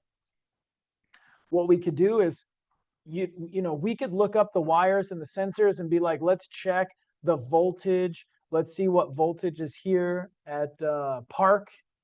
Park is, I think, LL. And I could, see what voltage is supposed to be and find the wire and do all this type of stuff. Or you could even test it like this, back probing with the meter. Or we can go into live data and you could literally look at the switch. And if you put it in park, this comes up, and then you put it in drive and this goes down, and then you put it in park and this goes up, and you put it in drive and this goes down. Doesn't that tell you the switch is working? Right? So you could quickly go under live data and just put it in park and see if it says park, and put it in reverse and see if it says reverse. Put it in drive and see if it says drive, neutral, neutral, low, low. If you put it in park and it says you're in neutral, those are a little different, right? If you put it in park and it says you're in reverse, you're like, hey, something's wrong, right? You can do some diagnosis right from the scan tool. Unfortunately, though, again, like if it reads good, you're good. If it reads bad, you're like, well, I don't exactly know what it is. I may have to resort back to this and this and fine tune it and be like, yeah, it's either the switch right here inside, or it could be a connection right here, or it could be the wire, so your meter will get you all the way. Cool. And then, like, for example, if you have a car that won't start and you think it might be a problem with the key, this can actually tell you if the immobilizer system's active or inactive. So the scan tool's a beast of a workhorse for figuring that stuff out.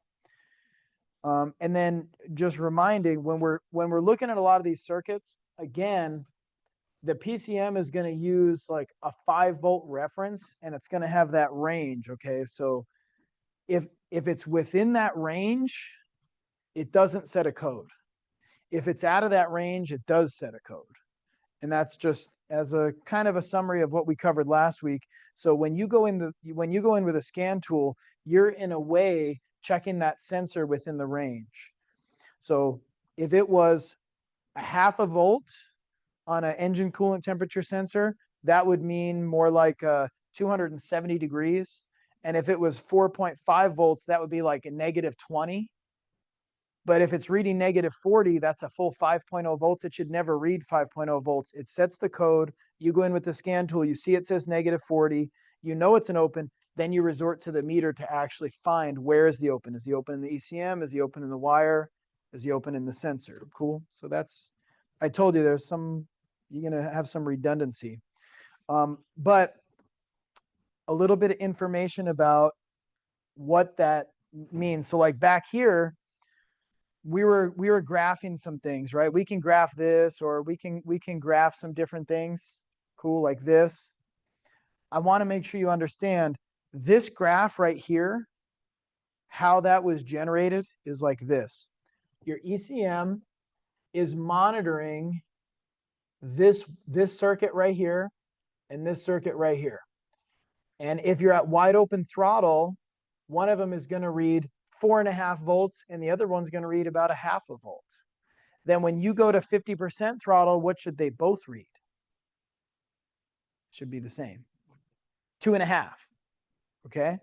Then when you go to 0 throttle, that one's going to read 0.5 volt. That one's going to read 4.5, right? So what the ECM is really looking at is it's looking at the voltage here and the voltage here, and it's taking that voltage and it's processing it, and it's generating this, okay? So what I'm kind of saying is, like, if this was food, this is highly processed, artificial food. It's not raw. It's not organic, if you will, right? Yeah, this is grass-fed right here. So this is what the ECM is seeing, okay? The ECM has a little bit of delay, there's some, it's doing a lot of processing. It's not live. And additionally, so does your scan tool. And that's kind of more what this is saying here is like, your scan tool is going to take some time to generate that. So fewer PIDs is going to make it faster. So remember how we looked at this one and we said this one was good, right? We agreed that this one was good back here. Well, what if its sample time, it's only sampling every 10 milliseconds? What if it failed for 5 milliseconds and then it came back? The ECM won't even see it. This graph won't even see it, right? The ECM might have set the code, but when you graph it, this is processed, this is slow. This isn't a raw reading of the actual sensor. This is a reading of, bless you, y'all getting sick or what? This is a reading of this wire versus this wire right here, and then run through a processor and then create it into a signal and then transmit it to the scan tool, and your scan tool processed it, and then your scan tool projected it up onto a graph, right? So this is great. This is an amazing, amazing tool. But if it's a car that you're struggling with diagnosing, you're like, hey, it set this code, but when I graph it, it looks okay. Try to use the fastest scan tool with the minimal number amount of PIDs open and try to graph only these two. And you just might find where one of these drops off for just a couple milliseconds. And if the scan tool can't catch it, you know it could probably catch it. It's probably not going to be your meter. You know what would actually measure this raw, not processed? If we were to actually put a picoscope or an oscilloscope on this probe and on this probe, and then graph them on the pico can have a sampling speed of microseconds.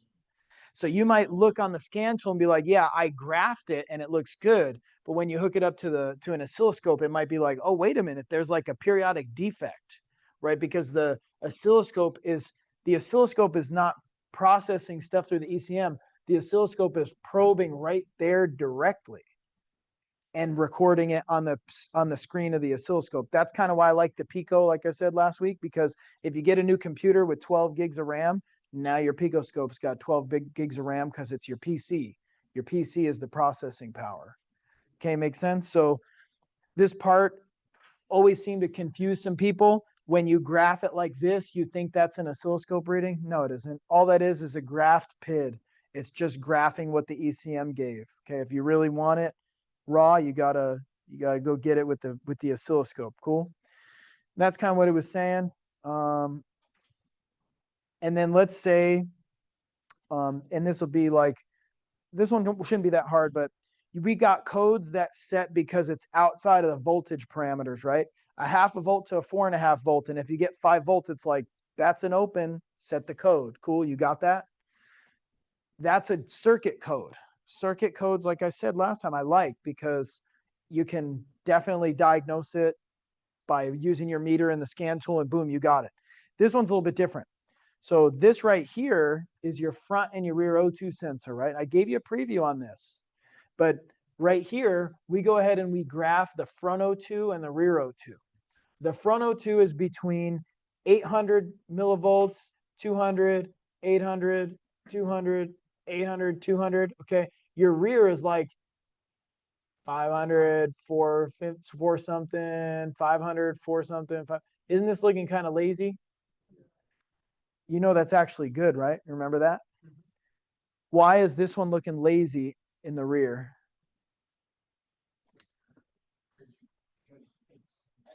It's after the cat. The catalytic converter's job is to smooth this out, right? What if it looked like this?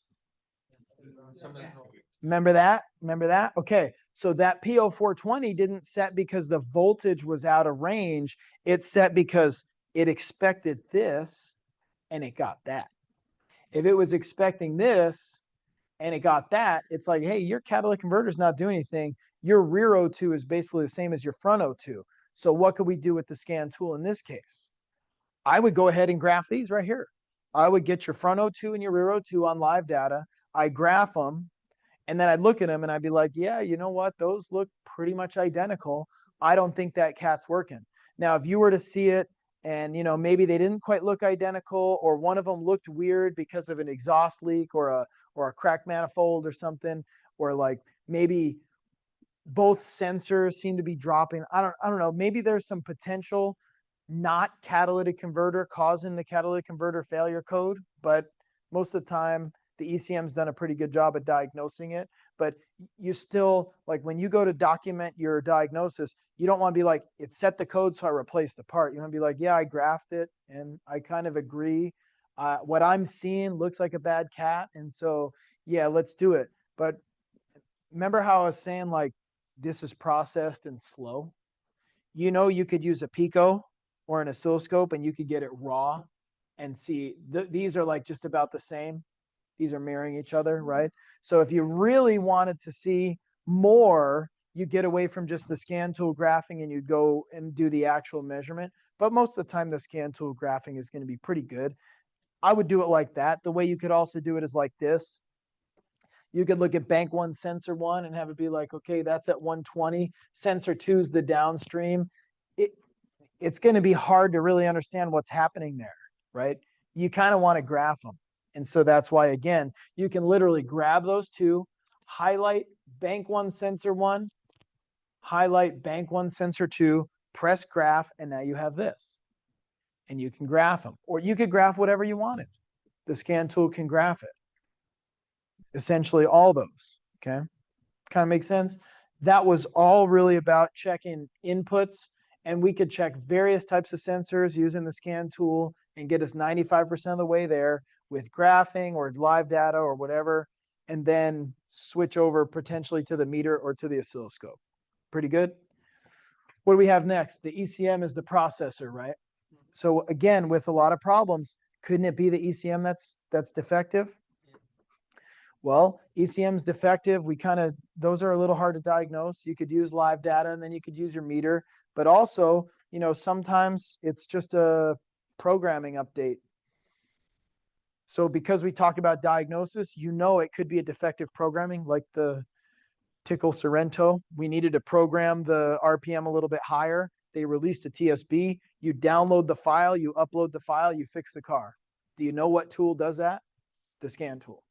The scan tool, this is especially why they're nice when they're computer-based. It can access the internet. You can pull the file from whatever the manufacturer is, or some places will give you a subscription and you can have access to ECM files, or you might have to pay for each file, or you might have to pay by the month or whatever, but those files are out there. Whereas Bo, when we need him, he'll be like, oh, it's on Pirate Bay or whatever. Like, I don't think so. These files are going to be kept by the manufacturer, but the scan tool can retrieve it. And then the scan tool will plug into like a programming pass-through device. And then the scan tool will write the coding on the ECM. It'll write the program. Boom. So once again, the scan tool is the main workhorse with basically addressing the ECM programming issue. Make sense? Now this diagram you're going to see about 4 times. We know how we're going to test inputs, right? Live data, and then 95% of the way, and then probably the meter or the Pico or the oscilloscope. The ECM, we diagnose kind of similarly, or if we program and use the scan tool. How the heck do we diagnose outputs, though? There was a term when we were shopping for scan tools, bidirectional. Do you know what that means? Almost all scan tools can see things on this side. If it can pull live data, it can see your sensors. If it can graph them, even better. But if you have a problem over here on the output side, like, for example, the relay doesn't work, or the motor doesn't run, or the solenoid doesn't click, or the light bulb doesn't come on. If it's a scan tool that can't do bidirectional controls, you really can't diagnose this. Does that kind of sort of make sense? So like, here's some of the things it can do on an output.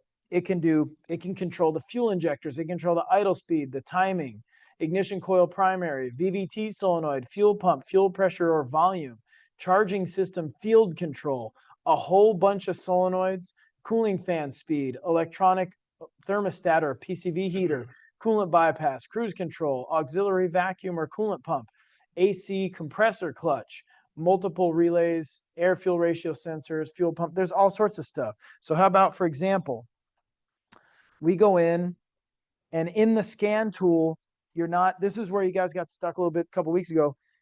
If you're trying to test an output, you don't go to live data. Live data is how you see inputs and sensors. If you want to control an output, it's going to be like special functions, output test. In this case, it's an active test. There's going to be different words. This is the bidirectional control. This means your scan tool can say, hey, I want to do whatever. I want to control the injection volume. And the scan tool will take over and control the injection volume. The scan tool will tell the ECM, control the injection volume. Or let's just say maybe like in this example, what if we were to fuel pump? You're trying to diagnose a fuel pump. You think a fuel pump is bad. You check the fuel pump, it's not spinning. Could it be a bad fuel pump? Doesn't the fuel pump need to have 12 volts in ground? You can test that with your meter, right? But you may need to go in with the scan tool and activate the fuel pump so you can test it. If the ECM is not activating the fuel pump, you're going to test and be like, it don't have no power. But it might not have power because the ECM is not commanding it. So you'd go in with the scan tool and be like, control the fuel pump speed. Give me 100% speed. And be like, oh yeah, there it is. Makes sense? So you really need the scan tool to active test these. And there's other examples too. So like, for example, if you wanted to do maybe, let's say, purge control. If you want to test the purge solenoid, you'd have to select the purge solenoid and activate it. Or if you wanted to, like I said, control the fuel pump, or if you wanted to, I don't know, maybe you want to test the oxygen sensor heater because it's a heated HO2S, a heated O2 sensor. You want to test the heater, you go in with the scan tool and say, turn on the O2 sensor heater and make sure that it's getting the voltage at the sensor. If you turn on the O2 sensor heater with the scan tool and the ECM is not sending voltage out, that could be an ECM. Make sense?